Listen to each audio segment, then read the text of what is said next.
Hi guys. सो हमने Macbeth का act two scene by scene ख़त्म कर दिया है, जिसमें 4 सीन थे, isn't it? Now today we are going to see the summary lecture for Macbeth act two. Okay, हम सबको पता है कि मैं सीन्स के कंप्लीट होने के बाद, मतलब एक एक्ट को कंप्लीट करने के बाद scene by scene I make a summary lecture for you all guys, so that you can you can do an influx revision, isn't it? You can do an influx revision, you can do a rapid revision. Okay, so वैसे तो अभी ज़रूरत नहीं है क्योंकि हमने अभी act 2 को ख़त्म किया है, एक्ट 2 सीन 4 को, isn't it? And act 2 scene 3 को हमने कल मतलब अभी कल परसों में ख़त्म किया था, isn't it? तो let's start discussing Macbeth act two summary lecture, जिसमें हम चारों सीन्स का एक क्रिस्प मैनर, एक कंडेंस मैनर लेकर आए हैं आपके लिए, इजंट इट? सो अगेन ये किस लिए है? आपको जल्दी याद आ जाए सीन। देखो, अगर आप बिल्कुल ही भूल चुके हैं सीन्स को तो ये समरी लेक्चर किसी काम की नहीं। अगर आप थोड़ा थोड़ा आपको अभी भी मतलब याद है कि हाँ ये हुआ था, इतना हुआ था, आपको मतलब 50% अगर याद है कि सीन में क्या हुआ था, तो आप इसे ज़रूर देखिए। बाकी का 50% इसे सुनकर याद आ जाएगा। पर अगर आप बिल्कुल ही भूल चुके हैं, आप आप 6 महीने बाद देख रहे हैं, ओके, सपोज़ आपने 6 महीने पहले कोई सीन कंप्लीट किया, अब 6 महीने बाद आप समरी लेक्चर देख रहे हैं, तो कोई फ़ायदा नहीं।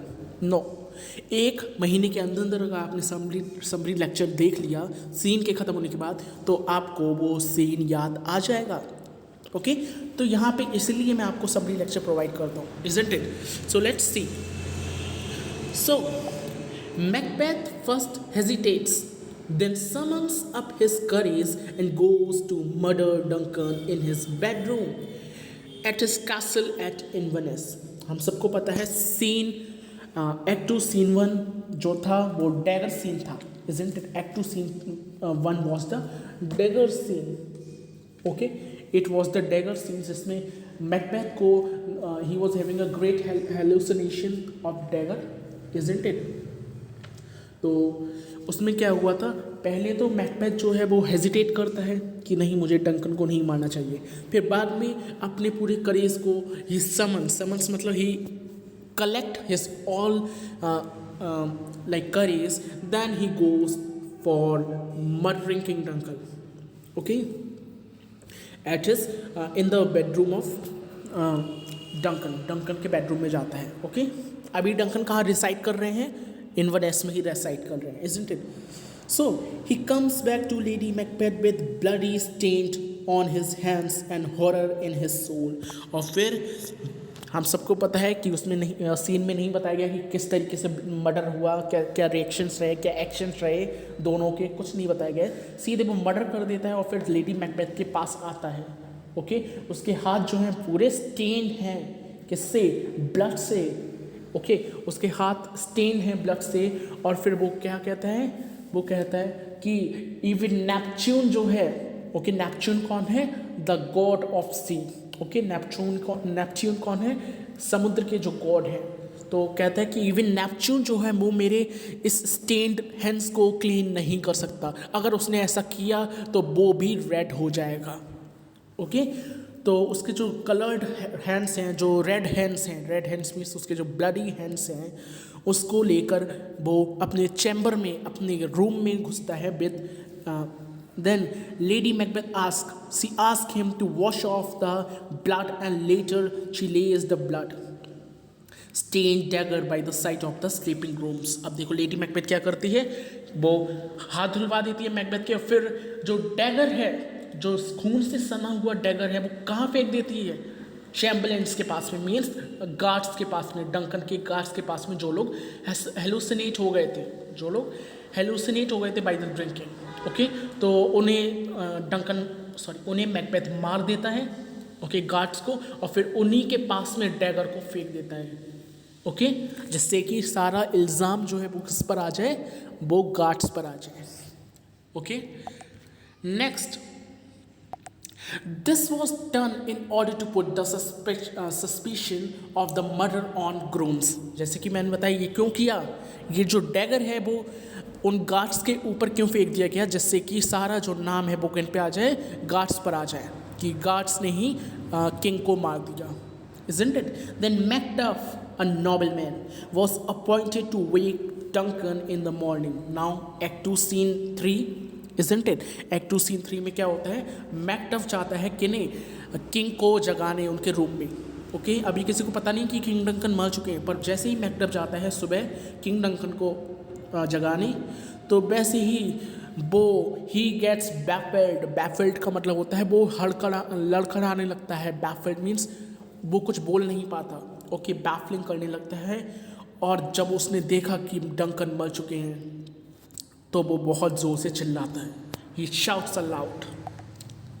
Okay then Macduff rushes. Macduff आता है उसके डंकन के चैम्बर में और देखता है कि जो ग्रूम्स हैं, ओके जो ग्रूम्स हैं chamber and kills the groom. और ग्रूम्स होते हैं मतलब जो चैम्बरलेंस हैं, जो गार्ड्स हैं, उन्हें मार देता है. ओके उन्हें मार देता है और फिर बाद में क्या एक्सप्लेनेशन देता है कि मुझे इतनी गुस्सा आ रही थी कि मैंने उन्हें गुस्से में मार दिया. ओके मुझे इतनी गुस्सा आ रही थी उन दोनों गार्ड्स पे कि मैंने उन्हें गुस्से पे मार दिया. ओके नाउ मैलकॉम और डोनाल्ड जो कि डंकन के बेटे हैं, दोनों डर की वजह से भाग जाते हैं. ओके एक आयरलैंड भाग जाता है और एक कहाँ भाग जाता है, one goes to England. Okay तो मैलकॉम इंग्लैंड चला जाता है, इंग्लैंड भाग जाता है, और डोनाल्ड आयरलैंड चला जाता है, आयरलैंड भाग जाता है. क्यों भाग जाते हैं, क्योंकि इन्हें शक हो गया था कि जो कोई भी मर्डरर है, जो कोई भी मर्डर कर रहा है वो इसीलिए कर रहा है क्योंकि उसे थ्रोन चाहिए.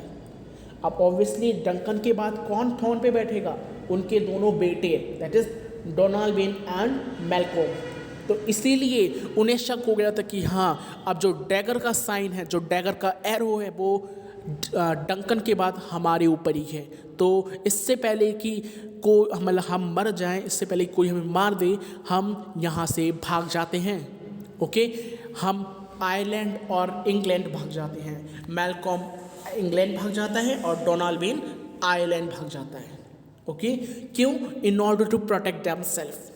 क्योंकि उन्हें शक हो गया था ये कोई ऐसा है जिसे राजगद्दी चाहिए, और राजगद्दी चाहने के लिए उसे हमें भी मारना होगा क्योंकि नेक्स्ट हायर तो हम ही हैं ना डंकन के. तो इसके लिए वो दोनों भाग जाते हैं. ओके नाउ जो मैकबेथ है वो काउंसिल की तरफ से the king, okay the next king, the future king of Scotland announce किया जाता है. मीन्स जो काउंसिल है वो मैकबेथ को फ्यूचर किंग बना देती है. मीन्स जो विचेस की थर्ड प्रोफेसी थी वो भी कंप्लीट हो जाती है. ओके और यहीं पे हमारा एक्ट 2 सीन 4 भी ख़त्म हो जाता है. ओके हमने अभी सीन 4 किया है जिसमें जो विचेस की second prophecy, not third, second prophecy जो है वो कंप्लीट हो जाती है. Okay so that's it. Bye bye, stay tuned for videos. I hope आपको ये सीन समरी लेक्चर समझ आया होगा. बहुत छोटा सा समरी लेक्चर है but yet it is important. So if you love this summary lecture, then don't forget to give this summary lecture a big thumbs up. Subscribe my channel, press the bell icon. Bye guys, have a good day.